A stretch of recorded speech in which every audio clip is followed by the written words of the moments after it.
তাহলে এই সাধুসঙ্গের মাধ্যমে আমাদের কি হবে?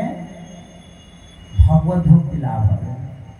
যখন জগন্নাথের যখন রথযাত্রা হচ্ছে, জগন্নাথকে দর্শন করার জন্য একজন বৃদ্ধা মাতা মহাপ্রভুর কাঁধে চড়ে তিনি জগন্নাথকে দর্শন করছেন।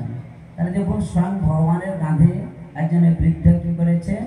তার কাঁধে উঠে জগন্নাথকে দর্শন করছে। কিন্তু তাতে মহাপ্রভু কিছু বলেছেন? কার কাঁধে তার পা আছে? মহাপ্রভুকে স্বয়ং জগন্নাথ। বৃদ্ধা কাকে দর্শন করতে গেছে? জগন্নাথ। তাহলে কাকে অবলম্বন করে? মহাপ্রভুকে। তাহলে এখানে কি সিদ্ধান্ত? যে ভগবান ভক্তকে কতটা সহায়তা করছে।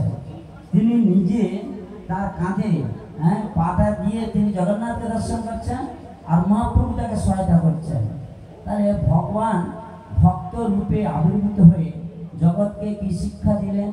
এই শিক্ষা দিলেন যে জগতে যখন কেউ কৃষ্ণ বা ভগবানকে দর্শন করবে, সে যে অবস্থায় থাকুক না কেন তাকে সহায়তা করা উচিত। মহাপ্রভু জগৎকে শিক্ষা দিলেন যে তার কাঁধে সেই বৃদ্ধা জগন্নাথকে দর্শন করছেন, তিনি তাকে সহায়তা করছেন। এরপরে আরো একটা দেখুন, পুরীতে জগন্নাথের যে প্রসাদ, সেই প্রসাদ মহাপ্রসাদ রূপে আমরা গ্রহণ করছি। অন্যান্য জায়গায় অনেক ধাম রয়েছে, কিন্তু শ্রীধাম, শ্রীক্ষেত্র পুরীধামে মহাপ্রসাদ হয়েই থাকে। তাহলে সেই মহাপ্রসাদ রান্নাটা কিভাবে হয়? হাঁড়ি পরপর সাজানো হয়ে থাকে, সেখানে স্বয়ং লক্ষ্মী দেবী সেখানে রান্না করেন। আপাতত যেখানে উনুনটা থাকে, আপাতত সেইটাই আগে রান্না হওয়া উচিত, কিন্তু রান্নাটা সম্পূর্ণ হয় কোথায়? সম্পূর্ণ হয় উপরে হাঁড়ি, তারপরে পরপর নিচের হাঁড়ি হয়। তাহলে দেখুন, এটা হচ্ছে অপ্রাকৃত জিনিস। এই জন্য ভগবত তত্ত্ব, ভগবানের কথা শ্রবণ করতে হলে ভগবত যিনি ভক্ত, যিনি ভগবানের জন্য যিনি জীবন শুরু করেছেন, তাদের শ্রীমুখ থেকে হরি কথা শ্রবণ করা উচিত। এই জন্য গীতায় ভগবান বলছেন, তদ্বিদ্ধি প্রণিপাতেন পরিপ্রশ্নেন সেবয়া উপদেশন্তি তে জ্ঞানম জ্ঞানান তত্ত্বদর্শনম। তত্ত্বদ্রষ্টা পুরুষের কাছে যাও, ভগবানের যারা শুদ্ধ ভক্ত তার অকৃত্রিম তার সেবা করো, তিনি যেটা বলবেন সেইটাই তুমি গ্রহণ করবার চেষ্টা করো। তারপরে কি হবে? তিনি যদি সেই সেবায় সন্তুষ্ট হন, তাহলে কি হবে?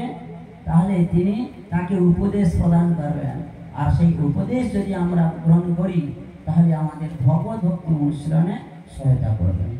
তাহলে নিজের মতো মন গড়া কখনো হরি কথা শ্রবণ করা উচিত নয়, এবং যেখানে সেখানেও হরি কথা শ্রবণ করা উচিত নয়। কেন? দুটো হচ্ছে ভাগবত, একটা হচ্ছে গ্রন্থ ভাগবত, আর হচ্ছে ভক্ত ভাগবত। গ্রন্থ ভাগবত হচ্ছে ব্যাসদেবের দ্বারা রচিত, যেটা ভগবান শ্রীকৃষ্ণের লীলা সমূহ তাতে বর্ণনা করা রয়েছে।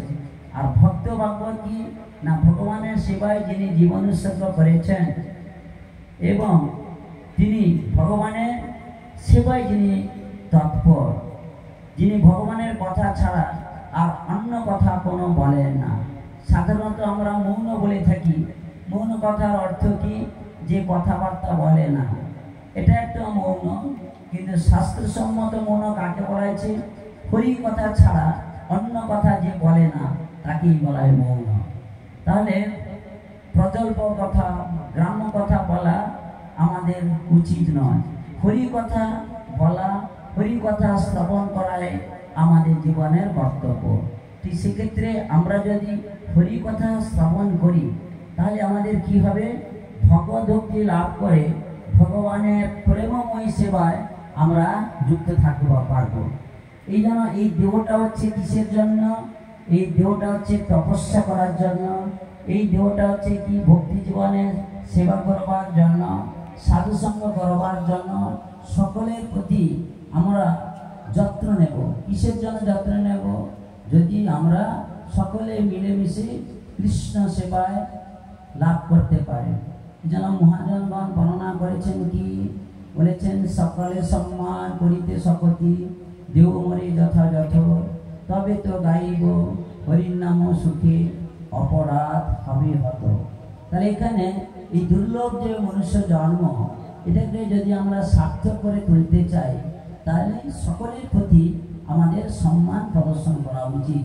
সে যে যে স্তরে থাকুক না কেন, আমি বা আমরা সকলে যদি সহানুভূতিশীল হই, সকলের প্রতি যত্নবান হই, তাহলে কি হবে, আমাদের মধ্যে ধৈর্য, সহ্য সমস্ত মহৎ গুণগুলি প্রকাশিত হবে। এই জন্য গুরু মহারাজ বলেছেন, আমি যদি কোনোদিন সময় পাই আমার শিষ্যদেরকে কীভাবে গুরুজনদেরকে সেবা যত্ন বা শ্রদ্ধা করতে হয়, আমি সেটা শিখাতে চাই। তার মানে একজন ভক্ত হতে গেলে কত মহৎ গুণের পরিচয়, কত শ্রদ্ধা, কত ভক্তি, কত ধৈর্য, সূর্য, ত্যাগ, দীক্ষা, পবিত্রতা, নিষ্ঠা। একটা ভক্ত হওয়া মানে তার মধ্যে অনেক গুণ। এর জন্য শাস্ত্রে বলেছে ব্রাহ্মণের 9টা গুণ, বৈষ্ণবের 26টা গুণ। তাহলে একজন বৈষ্ণব হতে গেলে, একজন ব্রাহ্মণ হতে গেলে কত নিষ্ঠা সহকারে জীবনযাপন করতে হয়। ভক্ত মানেই হচ্ছে ভগবানের আপনজন বা প্রিয়জন। সেই ক্ষেত্রে আমাদের সকলের কর্তব্য যে ভক্তিযুক্ত সেবায় ভগবানের জীবন উৎসর্গ করা উচিত। তাহলে এখন জগন্নাথের লীলা চলছে। এই জগন্নাথ সকলের প্রতি কৃপালু। জগন্নাথের কাছে যে যেটা চায়, জগন্নাথ সেটা কি বলেন, পূর্ণ করে থাকেন। কিন্তু আমাদের মহাপ্রভু কি বলেছেন, ন ধনম ন জনম ন সন্দ্রে কবিতাং বা জগদীশ কাময়ে মম জন্ম জন্মেশ্বরে ভগবতার ভক্তির অহৈতিকী দই। একজন ভগবানের ভক্ত, তিনি কোনো কিছুই চান না। কেন চান না? কারণ হচ্ছে ভগবান ভক্তকে সর্বতভাবে তিনি সবকিছু দিয়ে রেখেছেন, তার কাছে চাওয়ার মতন কিছু নেই। সেজন্য মহাপ্রভু শিক্ষাষ্টকে শিক্ষা দিলেন কি ভগবানের কাছে কোনো প্রার্থনা করা উচিত নয়। জড়জাগতি মানুষ কিছু চাওয়া পাওয়া করতেই পারে, কারণ তারা সম্পূর্ণভাবে কৃষ্ণ ভাবনামৃত আস্বাদন করতে পারেনি। কৃষিক্ষেত্রে সাধারণ মানুষের ক্ষেত্রে করলে কেউ করতে পারে, আবার ভক্ত হয়ে যদি সে প্রাথমিক স্তরে যদি থাকে তাহলে সে কিছু করলে করতে পারে। কিন্তু শুদ্ধ স্তরে যখন সে আসবে, ভগবদ্ভক্তি লাভ করবার যখন সে পূর্ণতা লাভ করবে, তখন ভগবানের কাছে সে কিছুই চাইবে না। কারণ ভগবানের চাওয়া মানে কি, ভগবানকে কি ছোট করে দেওয়া।